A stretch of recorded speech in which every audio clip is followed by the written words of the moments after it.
Now, 4 years ago, I bought a 20-year-old used large excavator, really with no prior experience running heavy equipment. And the goal is to use it for some land projects and miscellaneous demolition jobs. I'll go over all the breakdowns over the years and lessons learned, as this machine taught me how to weld and make repairs kind of out of necessity. So first thing first, we got it delivered to the field.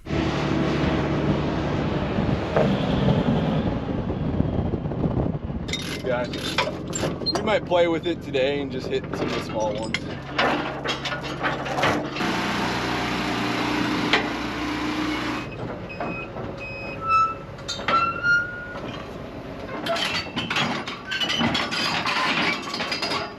Give us the rundown, Spence. This is 48,000 pound, 120 horsepower, a link belt 210 LX. We've always been looking for a hydraulic thumb, so that one came with a hydraulic thumb. It wasn't like stock though, so it doesn't, I wish it came down more, but better than a manual and a lot better than like no thumb at all. Wanted a cat, didn't get a cat. Cats are a lot more expensive. It's a link belt, 5,000 hours. We were looking at a few other cats, like similar price range, but they had double, sometimes like almost 3 times the hours. Obviously controls for the tracks. This is the thumb, which is a little different because some of the cats we looked at, they had the thumb right here where you push it. Instead, this one's foot control, which will take a little bit getting used to. So then prior to buying this, I really had no experience running a machine this size. We did rent a mini excavator for a few days. We installed a culvert at Grant's first field that he bought. We made the entrance really wide. And then a little later, we rented a trencher that had like a little backhoe on it. And we routed all the downspouts from the roof and the rainwater coming off of it, hooked it into a tile underground. So besides that, that's the only experience I had. And really what we're doing here is just practicing, trying to cut my teeth on, this is our Grant's own field that we practice kind of pulling some trees and just really getting used to the machine, seeing how it works, and just learning the controls mainly.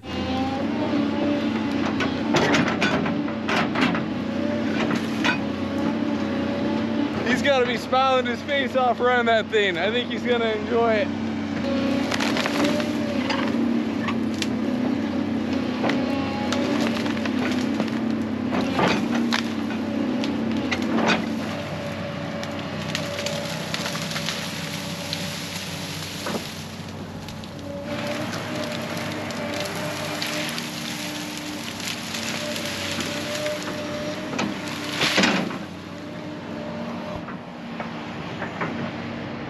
Grant's gonna give it a try, but first, it seemed like a really good machine, and for what I know, should work good for what we're doing. I want to be really tedious, really slow, because I don't know what I'm doing. I don't want to rip any hoses. It feels like the hoses are always in the branches, and I might rip it, hurt a lot of things. That's what you gotta look out for. So the machine had a cylinder rebuild on both the main cylinders of the arm. Both and the wipers. Cylinders, yep. Yeah, the wipers are coming off. And still it's not, so this is what came off. So then what ended up happening is the place we bought it from came back, hauled the excavator to a new hydraulic repair shop, got it fixed the right way, and then brought it back. That took like a week or two. And while I was waiting for the excavator to get fixed, I actually bought some joysticks for like computer, and I set them up in Farm Sim. So I was actually running an excavator in Farming Simulator. And so instead of wasting a bunch of fuel and time in the excavator banging things around because I didn't know what the controls were, I just learned on the computer playing Farming Simulator with the joysticks. And at the time I didn't realize it, but this was probably the first sign that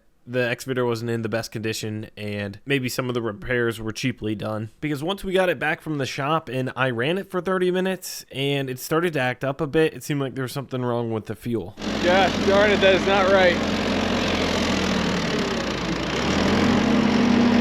I noticed it probably 20 minutes ago. It was kind of like whining. I would think the first thing is just fuel. All right, so I finally got new fuel filters on. Moment of truth. I think I got all the air out of the system. Primed it forever. Come on, doesn't sound any better. Go, puff, puff.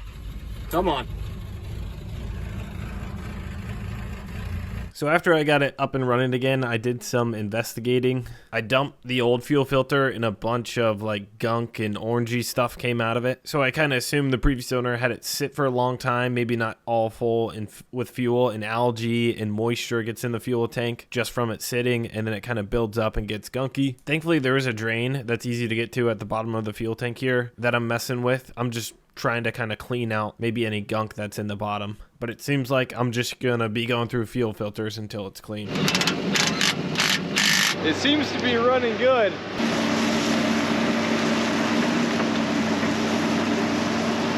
And then while cleaning up the fence line a few days later, we had a different issue here. That doesn't look too right there, so. The cylinder rod completely snapped. I have a few ideas of why. Anyway, today's goal is to get the cylinder completely off. Also the spot where it connects right here where it broke. And then we'll take it in, hopefully weld it together, get it decent. Looks like somebody made a repair on it in the past, and hopefully we can get it fixed and back on. It's going? Yeah. Okay. There, it's free. There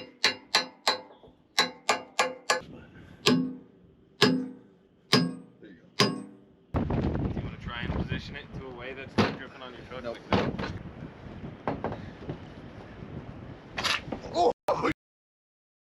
God dang it. I didn't think about that. Based off some of your guys' recommendations, me and Spence went halvesies. Well, did we go halvesies? No, I bought it. Spence bought it, but he's the guy that's going to learn welding. That's right. It's a Miller 180. It should be an easy starter one, right? It says easy MIG, so Easy I think MIG. it's meant for the noobs. I think we'll stick weld at first for that cylinder and then come back and fill in with the MIG because we're going to fill in a big hole, so we'll see. Spencer cleaned this all up real nice.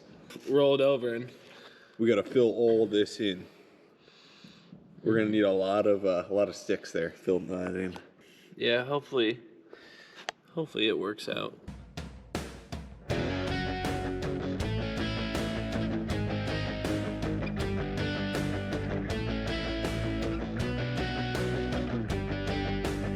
So things are coming along pretty much. Our idea of what we're doing is we're doing half at a time. So this is the old half or the bad half that cracked. We tacked that and then we flipped it over, and then this is what we've been filling in from about where my finger is up. That's all new welds that we filled in. The next day, and this is where Grit and I left off last night. This is the old weld that the previous owner had done on the cracked cylinder rod, and then so this is what we did. I'll probably fill it in some more, try and make it flush and like look real nice and pretty. I'm gonna grind all this gunk off, try and make a bevel for it to bevel in, and then bevel in here, so then we can fill it in the weld and make a good connection. It would be really nice to have a corded grinder when we're close to outlets here, and so I don't have to swap out batteries, but it's, for what I got, it's working out great and got plenty of batteries. So this is what we got to, grinded about halfway down. Right in here, you can kind of see our old weld. I just stuck the grinder wheel until I couldn't anymore. This should be a pretty strong weld. I'm a little worried that like with us doing it this way, maybe it like will like warp it, you know, one way or the other, because we're gonna heat up one side so much.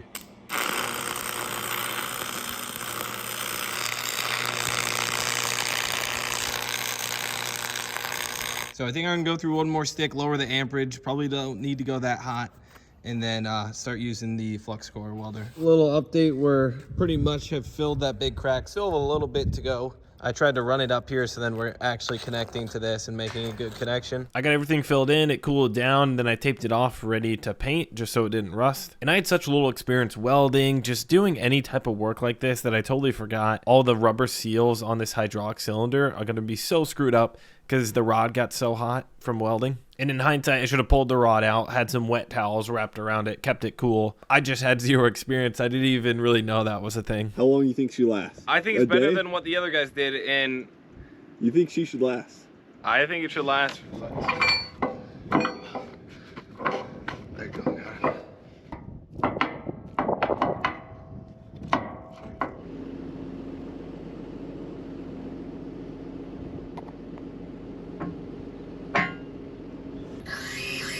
Keep going.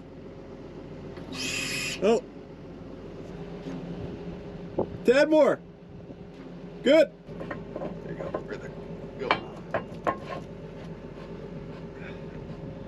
Just need to.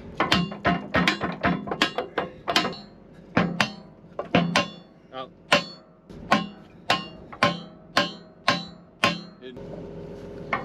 There you go. There. Got it. Yeah, it's super sloppy. Seems to be working. That's how it broke. That's how it broke? Yeah.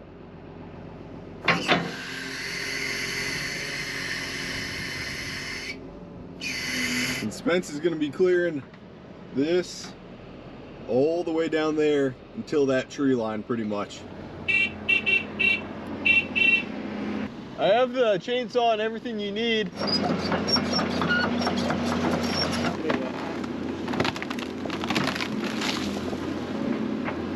Yeah, you got, yeah. Heel.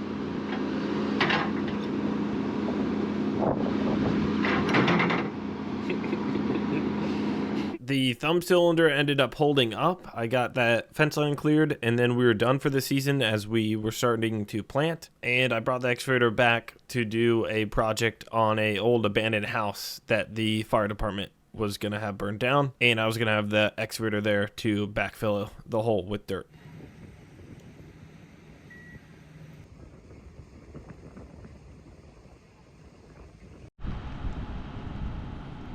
So the fire department just did like 2 or 3 hours of training where they would start a fire in one room and then take it out. They did that for like practice where somebody would start a fire, then somebody would have to go in and take it out and stuff. And now I think it's totally lit.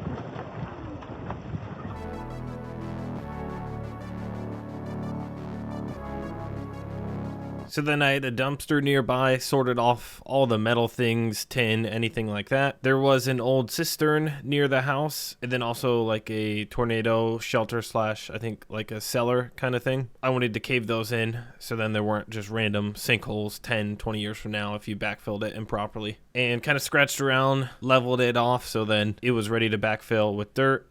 Got a bunch of dirt loaded in. I had my dump truck here. We loaded it in and then filled in the big hole.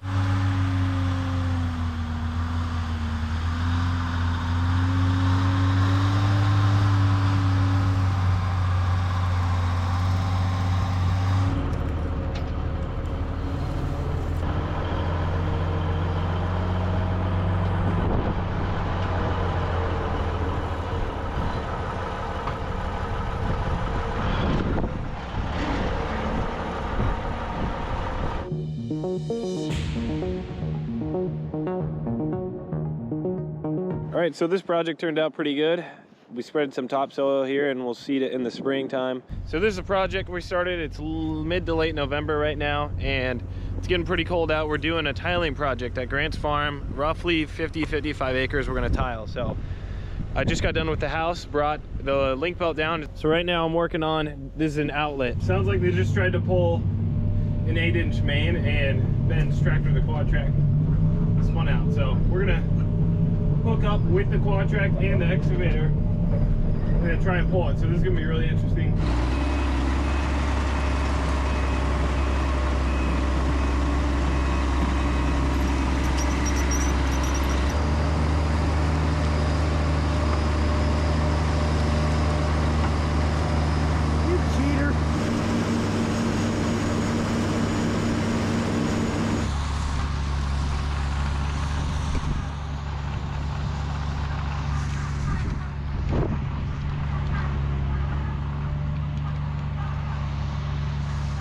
So the big excavator came in handy when we were pulling in the 8-inch mains and then didn't need it any other time. We rented a mini excavator to do most of the other small digging. And then I backfilled outlets, kind of regraded some spots, and we finished up the whole entire project. So that was our first time ever tiling, and I think it turned out pretty good. Once we got done with the project, I cleaned up a couple more fence lines and accidentally bent one of the metal hydraulic lines on the excavator. So we got to get that off and a few other repairs I need to make on it. The excavator's been sitting for about a week now, and you can see the gear oil from the left drive motor leaking and stuff. I changed it this spring along with like most of the fluids. That's something I need to look at here this winter. Noticed it earlier this fall.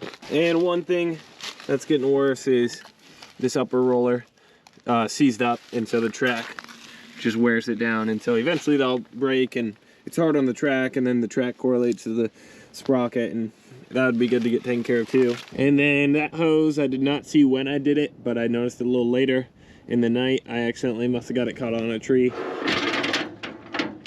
The exhaust is cracked.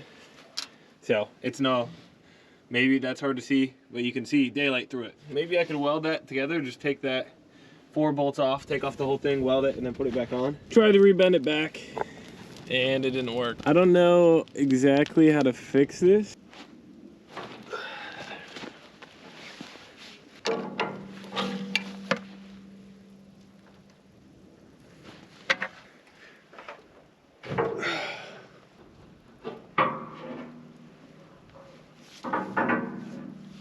All right, that wasn't too bad. I don't know how I'm gonna fix it yet.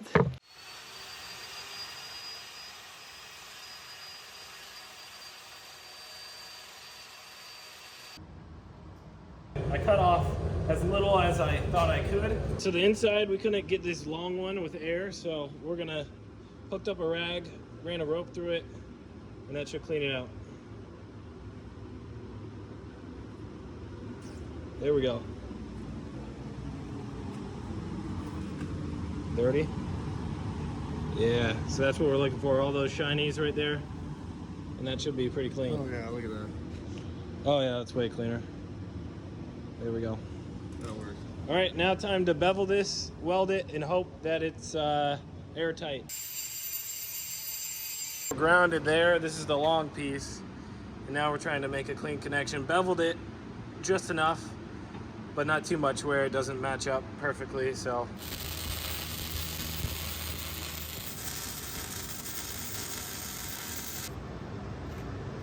Well, this repair turned out good. Welded it up and there's no leaks. It's been sitting here for about a week, ran it, and yeah, no leaks, so looks pretty good. Main thing is this is tucked in, out of the way, and then this won't get caught on any more trees. So. And then a couple weeks later, the weather turned a bit nicer and I had a neighbor haul it to our shed. It wasn't very far from where we got done tiling. And this was the first time since buying it that I was going to have the excavator underneath a roof, keep it dry where I can work on it with some light. There are a lot of little miscellaneous TLC things I wanted to get done on it, from bending back broken metal to putting lights on it to maybe trying to figure out the fuel system and why fuel filters keep plugging up. And at this point, I put a few hundred hours on it and it was due for a service, and I just kind of want to go over the whole entire machine.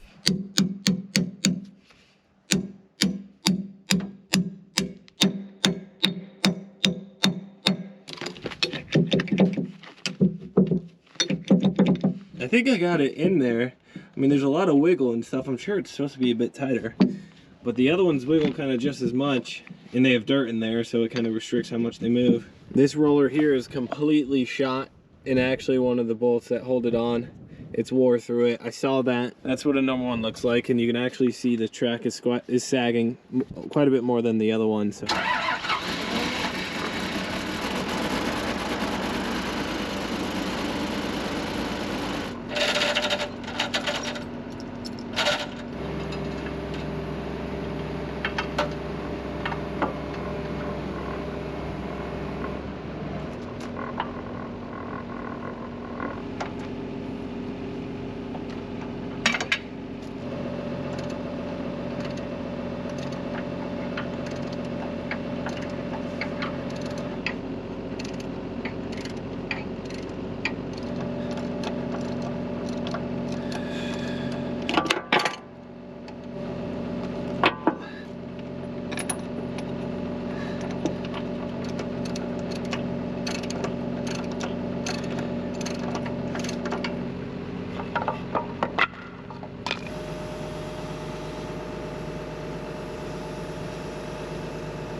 Alright, that was actually way easier than I thought it was going to be. It took maybe like 10 minutes, not a big deal at all. Broke. Now that I know it's not too bad, I'll probably just grab one and do it wherever I'm at. And then about every 50 hours of running the engine, the fuel filter would plug up from gunk in the fuel tank, so I just made it a routine to change the fuel filter as often as I can when I got the chance. I already see some flakes, some small rust. This pan was completely clean too. I don't know if that black, the primer bulb is down there, and last time I had some troubles Trouble's getting it, so we'll see how this works.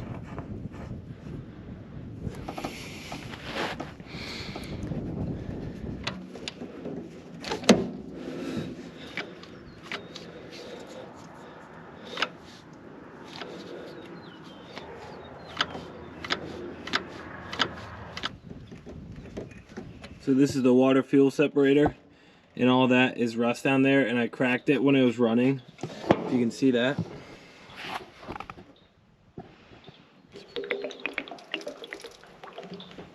Alright, I drained most of it out. There's a little bit left in there on the sides of the bowl.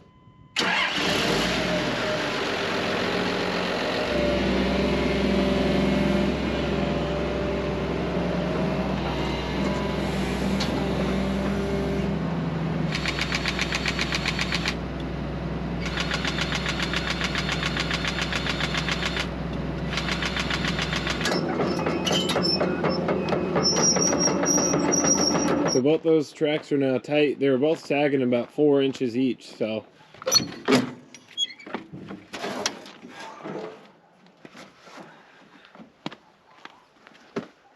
I also got new air filter, just wanted to start off clean.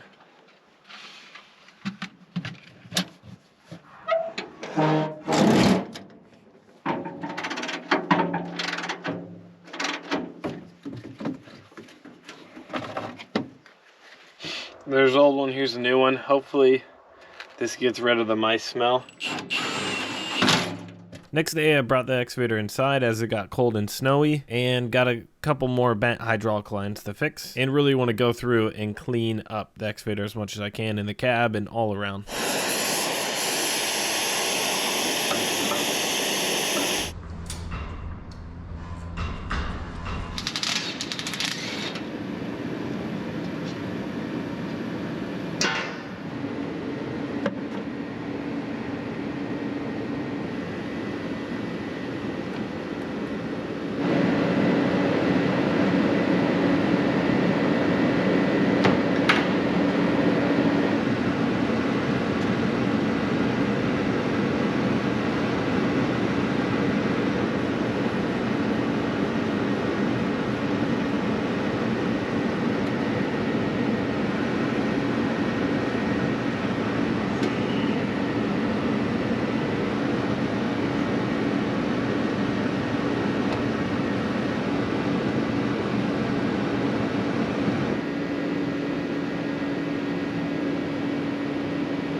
So that right there is what's at the bottom of the fuel tank. That's what the fuel filter is getting plugged up on.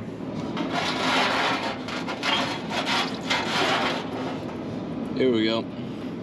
Here you can see the water and then the rusty stuff. So I try and do this pretty often when it sits. And I try and always leave the tank full of fuel. I bought these lights from Tractor Supply. They're like 40 bucks. They seem pretty heavy duty LEDs.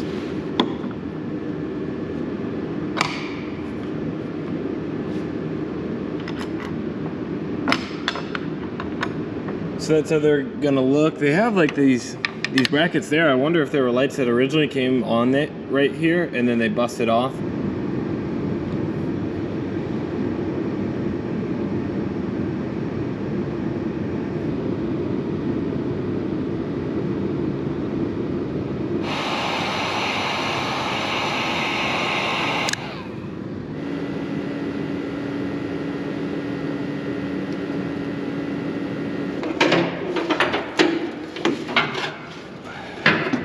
So a small fix has kind of turned into a bigger one. When the exhaust initially broke, I broke 2 of the studs off the back of the turbo.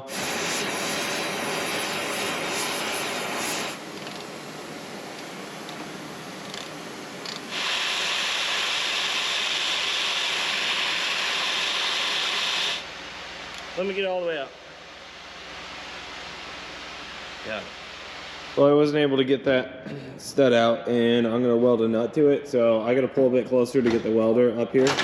It's just too far away from the outlet.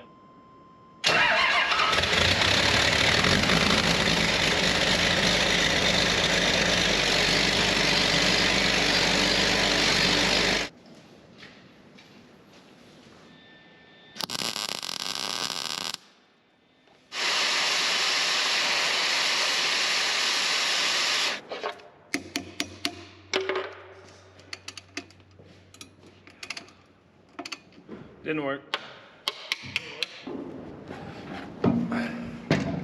Okay, so we went to fix the problem, thinking we were doing a good job, and we just ended up making it worse. So now we're gonna toss it together. Got a new reservoir in. This one was cracked, so should be good to go.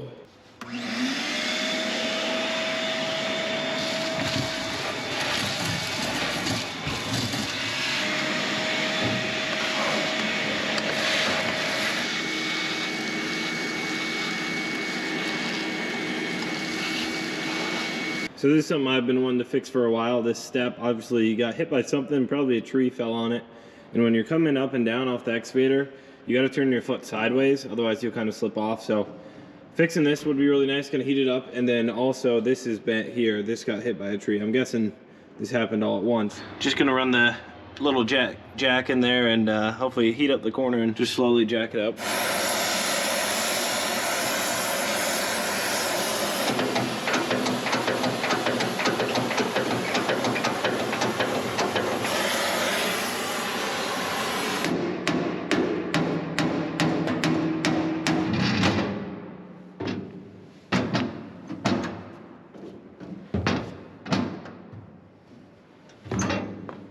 I'm pretty happy with that. I was just trying to bring up this corner. I could try and bend this up more. It's just pretty close to the light, and I don't really need to mess with it. I'm happy with it.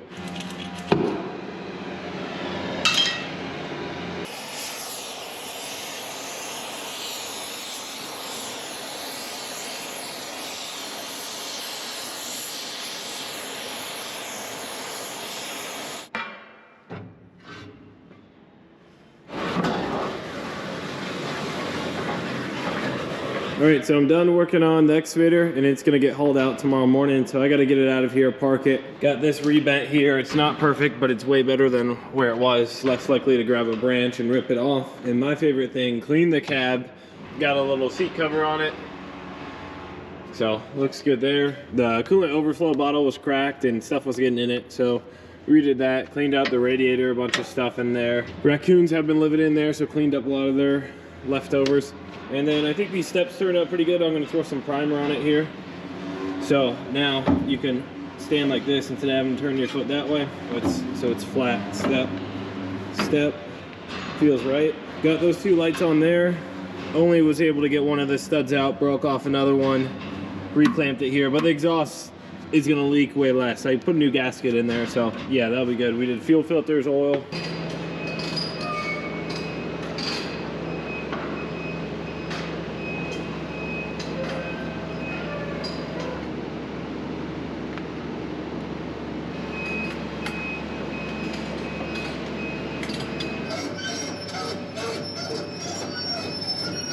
So we got it all serviced and ready to go. We got it hauled to the new field that I bought when I started farming. There's a little under 10 acres that we ended up clearing. So the excavator came in handy to kind of grub up all the trees, get all the root balls out and pile them up. That project took about 10 days from start to finish to wrap it all up. And then that spring we repaired a broken 8-inch clay tile main, so the excavator came in handy for that. Didn't have to rent anything. And then following planting during the summer, we did a small little land clearing project. That was just some small brush and cleaning up dead trees. Not a huge project. And then rolling into the winter, we did some demolition projects, tore down an old abandoned house, along with some barns, busted up some concrete. All these projects are on the channel now. Really didn't have any major breakdowns or repairs during this time, just a couple wires that got chewed up by mice and I couldn't get it to start. That wasn't too big of a deal. And during all these projects, my weld repair on the hydraulic thumb cylinder held. I was 50-50. I actually kind of thought it was going to break, but very surprised it's held up to this day. And then I brought the machine in to a neighbor's shop that was heated during the winter and had it in there to do some more servicing after we ran it for a couple hundred hours at that point. And a couple things needed to replace, like batteries, alternator, and a few miscellaneous things.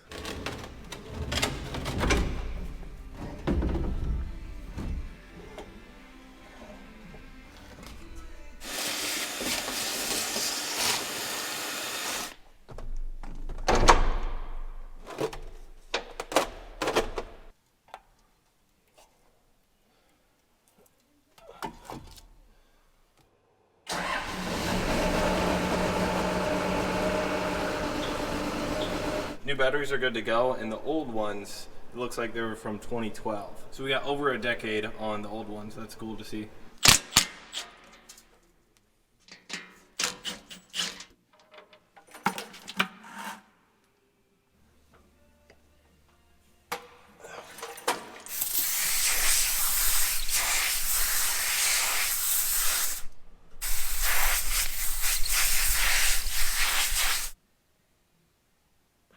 We got the oil change. Now we're gonna work on the fuel system. And then this is the fuel water separator. This is the red ring. Anything below it is water and it's like sediment. So we're gonna clean this out. I think part of this is the reason they put a sewer clean out on the fuel tank cap. I'm sure this didn't help with when he had it sit outside. I'm sure water seeped through here. And I probably went through like 9 fuel filters. I just wanna get it completely clean. There it did.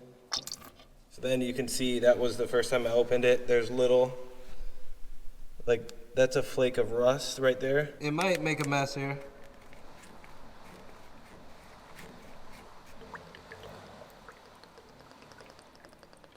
There's just some fuels coming out. It's kind of hard to see, but you can see the orange film.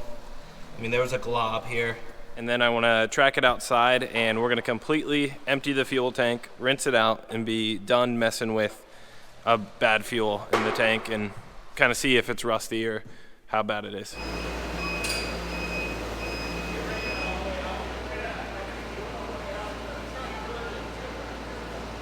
So right now we're just gonna drain all the fuel out of the tank and then rinse it out with more fuel and see if we can get the sludge out of the bottom. All right, we emptied the fuel tank here and then rinsed it out a bit with air and some more fuel. I think we did the best kind of job we can for now.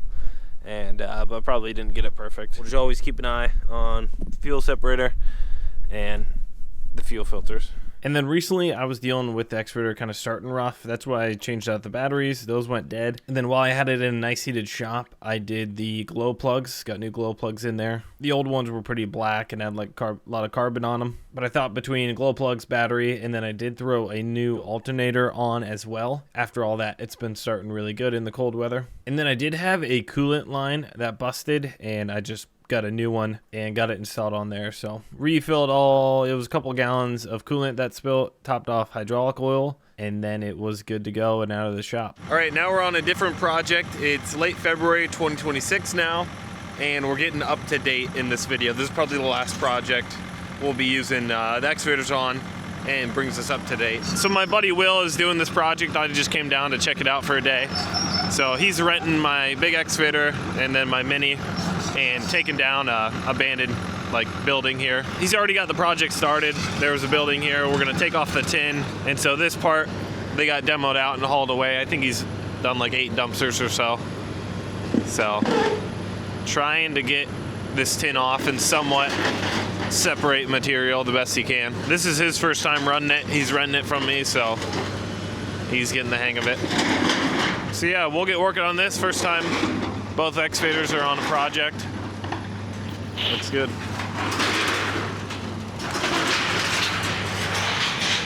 All right, now we are present day. So it's April 2026 now, and this thing has 5,900 hours on it. So I actually just threw a new fuel filter on this. Last one lasted 100 hours after I tried to clean the fuel tank. So since I've owned the machine, probably, I don't know, went through 10 fuel filters.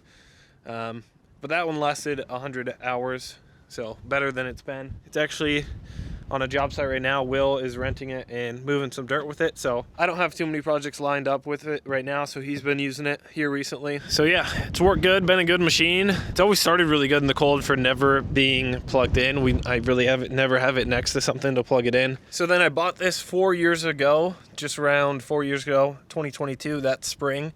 That was a pretty bad time to buy equipment. There was a lot of demand for used equipment, and everybody was bidding them up. So from what I've seen, there's no way I could sell this for what I bought it for, which is just how it goes. But I like to think with all the projects we've done with it, doing it ourselves, the money we've saved probably paid for itself 3/4 of the way there. I wouldn't say it's paid for itself 100%. Depends what you would price my hourly labor at. All right, thanks for watching the video. That went all the way from 2022 to 2026. So thank you guys for watching the video, and we'll see you in the next one.